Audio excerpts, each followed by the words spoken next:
Throughout human history, curved swords have shed countless liters of blood in South Asian, North African and Middle Eastern cultures, and legends are still told to this day about these barbaric Eastern warriors wielding these curved blades, delivering death all around them in a mortal, terrifying and mesmerizing dance. In Elden Ring, the power and grace of curved sword are embodied by the legend that was the blind swordsman, former master of Malenia, who sealed away the God of Wrath ages ago. We now have a total of 15 curved swords in Elden Ring, with each and every one of them being unique. Hence, I thought it would be a great idea to rank every single one of them for you guys. So, who do you think is going to be crowned as the best curved sword in Elden Ring? Let's find out! Heed my words. I am Malenia, Blade of Mikola, and I have never known defeat. You will witness true horror. Now, rot. This is where things end.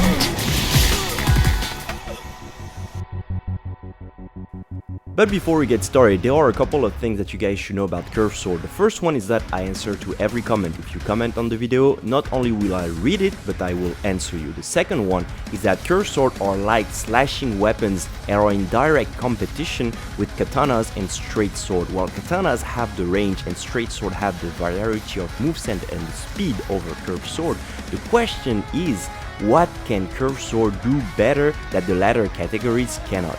Well, curved sword in their power stance version deals a significant amount of hit in a very short amount of time. Hence, their main strength are going to be their abilities to inflict status effect and deal high damage. Indeed, paired with talisman like Militian Prosthetis and Rotten Winged Sword insignia, curved sword can attain some absurd damage, hence making them DPS machine guns. When you get hit by a power stance curved sword, you can just feel your soul leaving your body. Furthermore, they have an amazing running L1 great at wall catching. In their one-handed or two-handed version, curved sword are divided into two categories: the standard moveset shared by most curved sword and the sexy moveset shared by only the Scimitar and the Shamshir. The difference between the standard and the sexy moveset is that the former swings from left to right in a very horizontal motion, while the latter swings with more of a vertical axis and a lot more forward momentum. Hence why this moveset is the superior one, allowing you to make use of the backswing and roll catch your opponent until your heart's content.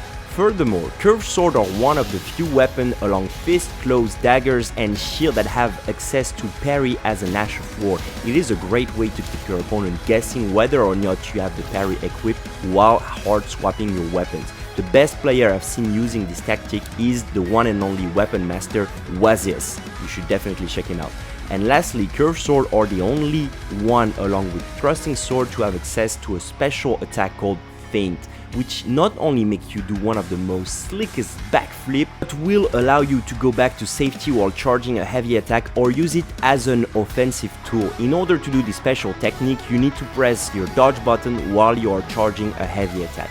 That was a lot of information. Now let's get into the tier list, starting things off with the Mantis Blade. And oh my god, I have never felt so much pain and frustration while trying to win a fight using a weapon. Well, wait. Actually, one only time I did feel this big despair, and it was while I was using the awful Zammer curved greatsword. I really wanted to put a bullet right between my eyes, but hopefully this is ancient history, and thank you God, thank you Jesus Christ for this. The Mantis Blade is the shortest curved sword and has the particularity of extending when using its heavy attack, and I wanted to be cool and sexy like Giga's Thickest, where he was using the fully charged heavy attack into a R1 true combo, but I guess I'm just bad at the game and I should delete my YouTube channel because I was unable to get the combo working and to just win a single duel using this awful piece of shit sorry excuse of a weapon. Honestly, the extension of the weapon on heavy attack was a nice idea on paper, but in practice it is just awful. We are then starting things off very strongly with our first toilet tier weapon on this list, and trust me, it won't be the last. Moving on to the Eclipse Shotel. Found in Castle Soul, the Eclipse Shotel counts the story of the eclipse prophesied by Miquella, Just like in the manga Berserk, Miquella prophesies the arrival of an eclipse that shall swallow the sun and will bring the world of the dead and the living together. Miquella's wish was to use this event to bring the soul of his brother Godwyn back into his body. However, this day never came. Miquella is half dead in a cocoon, and Godwyn went from being Brad Pitt's sexy golden boy #1 that everybody wants to fuck into a rotting weird dead fish mermaid hybrid disgusting creature. The Eclipse Shotel is our second entry on this list. It requires 10 strength, 25 dexterity and 30 faith in order to be wielded. It scales better with faith. It has a unique Ash of War called Death Flare, which engulfs your weapon with the Prince of Death flame, boosting its damage and giving it a passive death status effect. But good fucking luck proccing that thing on anyone. Your opponent will be dead a long time before the bar fills up. And in PvE, most bosses and enemies are actually immune to the death status effect. I only know one person crazy enough to go with the +0 Eclipse Shotel in the arena and try to kill his opponent by only proccing death, and his name is Wazius. Go check him out again and subscribe to him, please. Say I sent you there. With that being said, the Eclipse Shotel turned out to be a lot better than I actually thought it was going to be. The damage was really solid on the weapon, hence we have decided to put it into the D tier. Yep, very close to getting to the toilet tier, but the lore, the way the weapon looks, it might actually worth C tier, but let's put it in the D tier for now. On to the next one, the Shotel. Like every Shotel type of weapon, this weapon pierces through shield and 40% of its damage will bypass the guard of an opponent blocking, but we are not in patch 1.05 where every scrub in their mother was shield poking. However, this is the only good thing I can say about this weapon. It is very short with an okay damage, interchangeable Ashes of War, but that's pretty much it. D tier for you. Now I hope you guys are ready to dance because we're going to move on to the queen of the dance floor, the Flowing Curved Sword.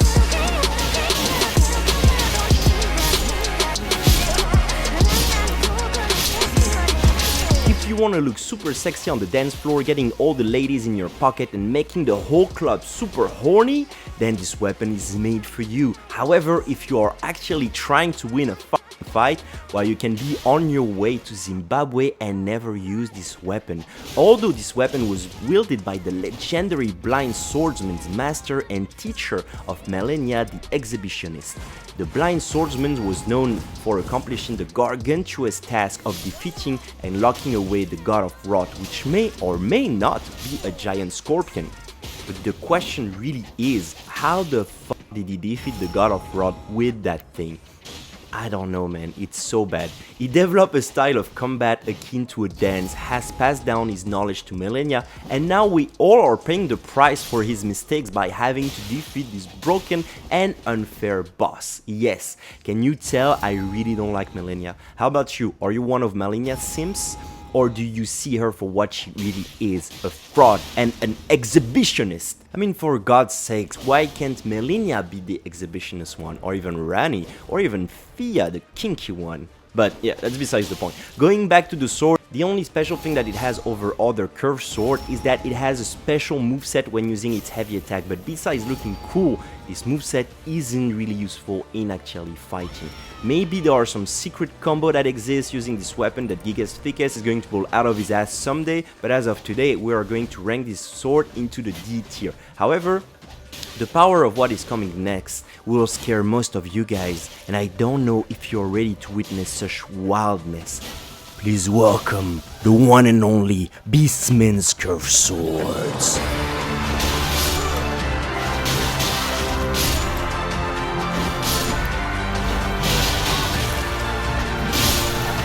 Wielded by the savage and brutal beastmen roaming around the lands between, these creatures are originating from Farum Azula, an entire city suspended in the sky said to have been built as a mausoleum for the Dragon Lord. At some point, the beasts inherited intelligence from a higher power, resulting in the formation of a society and the loss of their wildness. However, it seems like the Beastmen are going back to a state of wildness, cannibalizing their own history since the disappearance of their lord. They are now stuck in time, forever roaming the leftover of this once beautiful city, ignorant of the fact that it is they who built it.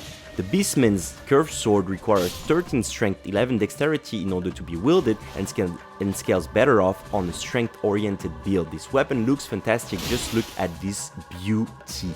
Has a great damage output and a unique double hit jumping heavy or light attack. It has access to a unique true combo popularized by the one and only Gigas Thickest, the jumping R2 into R1. However, this weapon is really being held back by its abysmal range.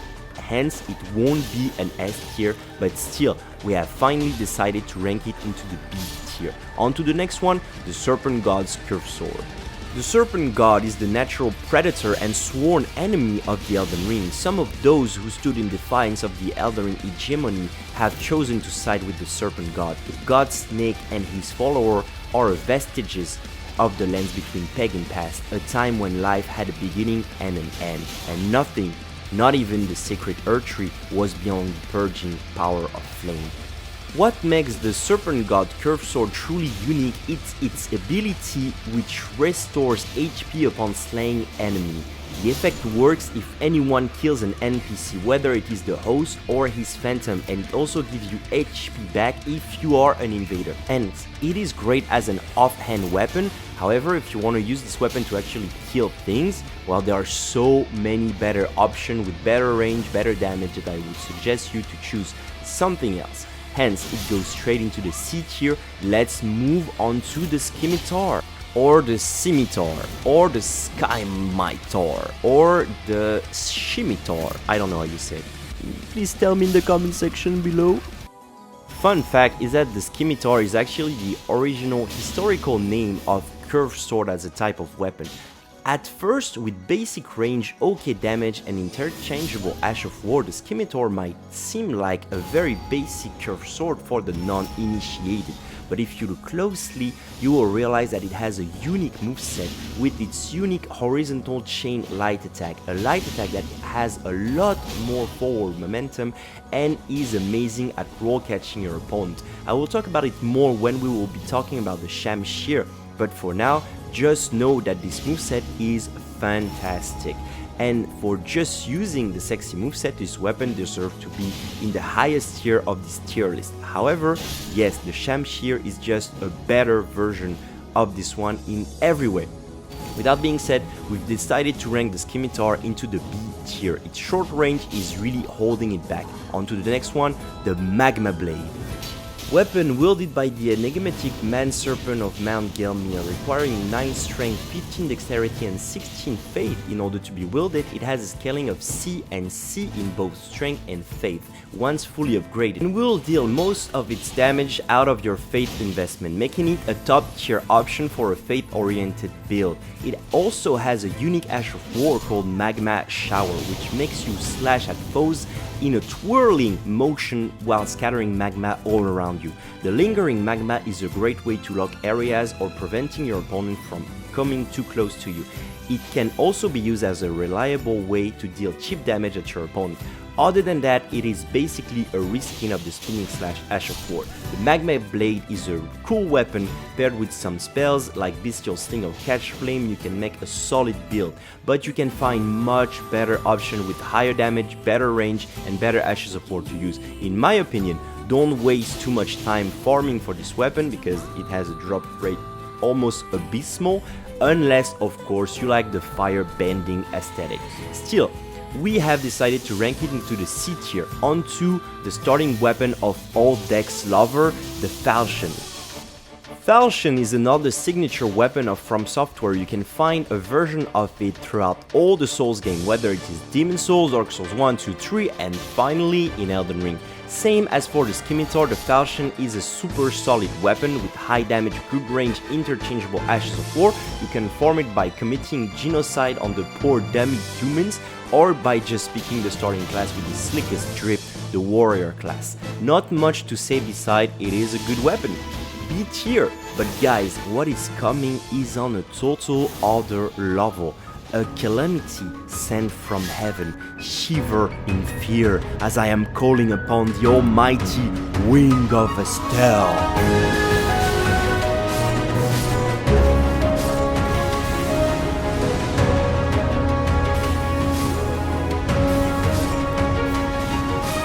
Astels are calamities sent from the heavens. Fully grown star beasts, these creatures are as terrifying as they are powerful. This weapon is a piece of its wing fashioned into a curved sword. The sword itself is infused with Astel's magic, and its heavy attack are throwing beams of cosmic energy. It is simple, guys. This curved sword is one of the, if not the best curved sword in the game, and for many reasons. It has a great range, solid AR, it has a B scaling in intelligence, making it one of the best tools to use as an intelligence build, and I don't think I need to emphasize enough on how strong spellcasting is in Elden Ring, and I mean strong, I should mean broken. I mean, this is literally easy mode.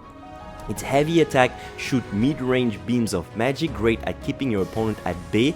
They can be fully charged to do even more damage. It is in a way one of the weapons with the highest skill ceiling to master, since you can half charge your heavy attack and last minute decide to go for a backflip feint instead. It looks fantastic, it has a fascinating lore. I mean, what more do I need to say? I mean, tell me, what more do I need to say? In my humble opinion, it is one of the best weapons for a skilled player to express his mastery of the game. I mean, just watch how Wazius is using that thing.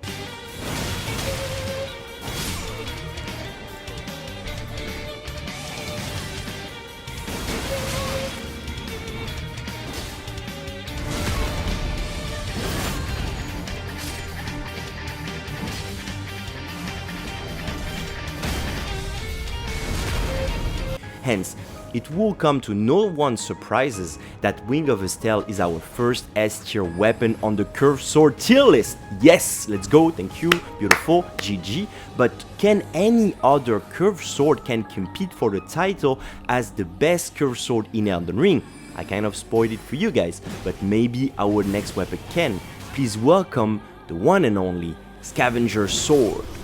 Alright, we have a big one on our hands. This sword used to be the #1 crutch for all the bleed build virgin users out there, because this weapon has an inbuilt passive bleed build up, and if you pair two of them, the power stance curved sword moveset was making it very easy to proc bleed on someone. Maybe like 2 L1s and you were bleeded out. However, power stance status build up got nerfed a few patches ago. Hence, Scavenger swords met a rapid decline in its usage. But is it really a bad weapon now? No, I would not say it is a bad weapon. On Occult Infusion with high arcane, you can still get a lot of build up and a good amount of damage. Even though its power stance, you will rarely proc bleed on someone. Its range is very good and its damage is kind of average, to be honest. It has interchangeable Ashes of War, so it is a good weapon, solid option for an arcane user, but it's kind of meh. And this is exactly where we're going to be ranking it, into the meh C tier. However, guys, I cannot stress enough how good the next weapon is. A weapon that by itself embodies everything that is great about curved sword. A weapon so beautiful and sexy that you actually want to ride it. It is none other than the almighty Shamshir.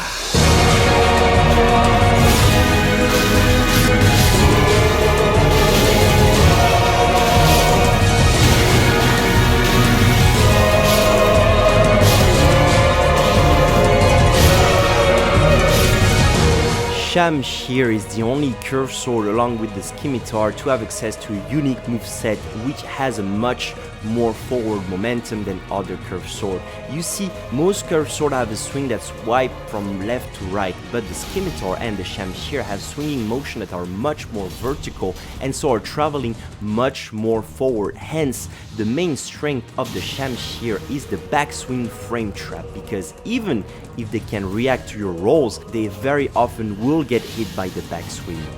It also has great mix-up option with the running R2, and you can get priority on the R1, and maybe you will also get a free backswing roll catch. Shamshir also looks amazing, has really high damage, a fantastic range, interchangeable Ashes of War. I mean, it is just fantastic all around, one of my favorite weapons.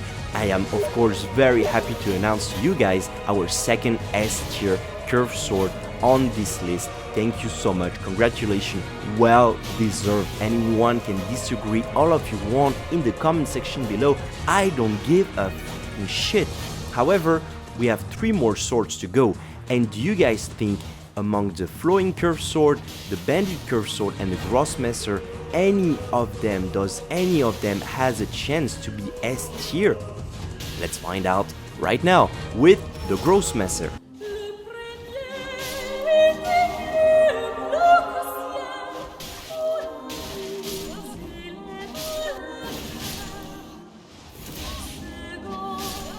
Wielded by the skeleton, this huge curved sword is one of the highest damage curved sword on a strength build. Besides that, the Grossmesser has the standard curved sword moveset, interchangeable Ashes of War. Looks great, it basically gets the job done, but you can get better, trust me. We've decided to rank it into the B tier, nonetheless, onto one of the most disappointing curved sword, the Nox flowing curved sword. Okay, hear me out. When you are fighting the Nox, you know, those guys living in the underground to the basement of Elden Ring, some of them are wielding this terrifying shotel that expands and retracts quickly. And for this time frame, when you are fighting them, Elden Ring becomes roll catch city. But for you, I mean, every time you try to roll away from this motherfucker, you can be certain to pay the price. So of course, when you are finally putting your hands on the sword, you expect to wield one of the best weapons in the game.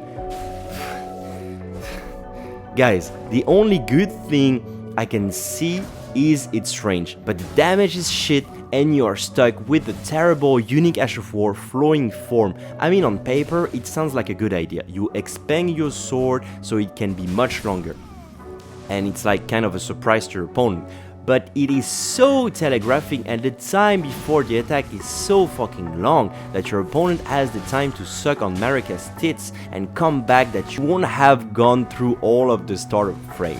Do me a favor, throw this piece of shit into the toilet and never talk to me about it ever again. And now we have our final entry into the curved sword tier list, Stilovski. The one and only famous and super sexy YouTuber almost called it the best curved sword in the game. Please welcome the one and only Bandit curved sword.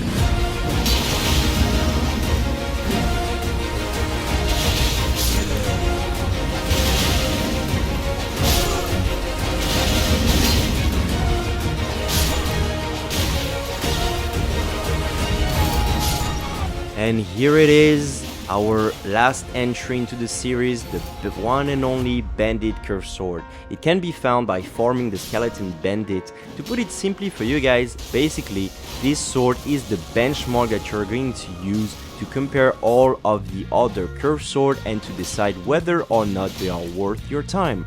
Bandit curved sword has the highest damage on all the curved sword, no matter the infusion. Has the highest range out of all the curved sword, has interchangeable Ashes of War, and unfortunately has the standard moveset, which is kind of a downside, to be honest. And after all of the analysis we've done, it was really hard for us to decide for a fair ranking about the Bandit curved sword. Hence, I had to ask myself a question. If I really had to win a curved sword tournament, what would I be using? Would I be using the Wing of Astel, the Shamshir, or the Bandit curved sword? And it instantly became clear to me that although the Bandit curved sword has amazing feature, it really lacks the little something that makes a weapon S tier. Do you guys agree? Wings of Astel has the amazing versatility, accel to spell spamming and the heavy attack beams, and the Shamshir has the range, the damage, the amazing backswing of the sexy moveset, and just looks fantastic overall, which is very important to win a fight. Hence, we finally decided to rank it into the A tier.